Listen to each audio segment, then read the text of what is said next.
Nation पर आपका स्वागत है और मैं हूं आपके साथ प्रार्थना। पहले तो आप सभी दर्शकों को छठ महापर्व की हार्दिक शुभकामनाएं।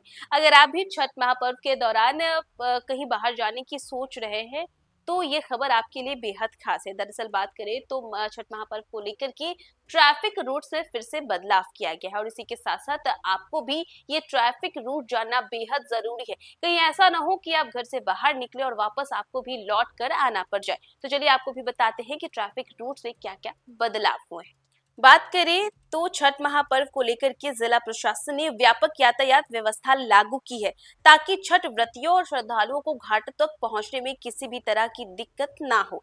गंगा घाटों के आसपास की सड़कों पर केवल व्रतियों और प्रशासनिक वाहनों की आवाजाही रहेगी, जबकि सामान्य लोग और निजी वाहनों के लिए कई मार्गों पर पूरी तरह प्रतिबंध रहेगा। और यह व्यवस्था के बारे में बात करें तो ये 27 अक्टूबर की दोपहर से लेकर के 28 अक्टूबर की सुबह यानी कि सुबह वाली अर्घ तक प्रभावी रहेगी।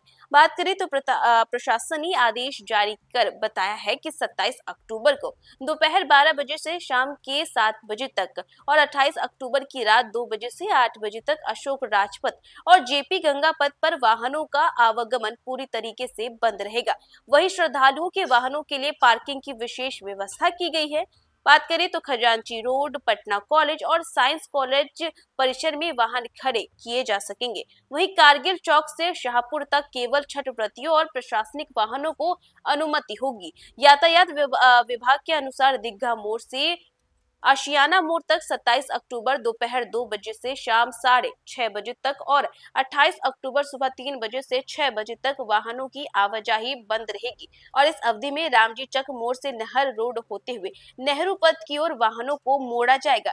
वहीं जेपी गंगा पथ यानी मरीन ड्राइव पर दीघा गोलंबर से दीदारगंज तक दोनों लेन में किसी भी वाहन को प्रवेश नहीं मिलेगा। वहीं दीघा की ओर आने वाले वाहन एलसीटी अंडरपास से होकर के बाहर निकलेंगे। वहीं जेपी सेतु के पूर्वी घाट और गेट नंबर 93 घाट जाने वाले वाहन रेलवे ब्रिज के ऊपर स्थित मार्ग से उतरकर निर्धारित स्थल पर पार्क किए जाएंगे। कुर्जी घाट जाने वाले वाहन कुर्जी मोड़ से प्रवेश कर जेपी गंगा पथ के नीचे बने अंडरपास से होकर उत्तर दिशा के पार्किंग स्थल तक पहुंचेंगे।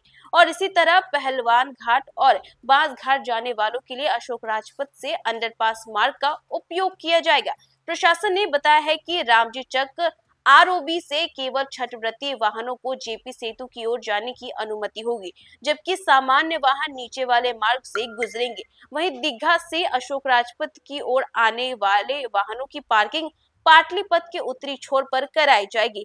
बात करें तो इसके अलावा अटल पथ पर 27 अक्टूबर सुबह 11 बजे से रात 8 बजे तक और 28 अक्टूबर 2 बजे से 9 बजे तक सामान्य वाहनों की आवाजाही प्रतिबंध रहेगी।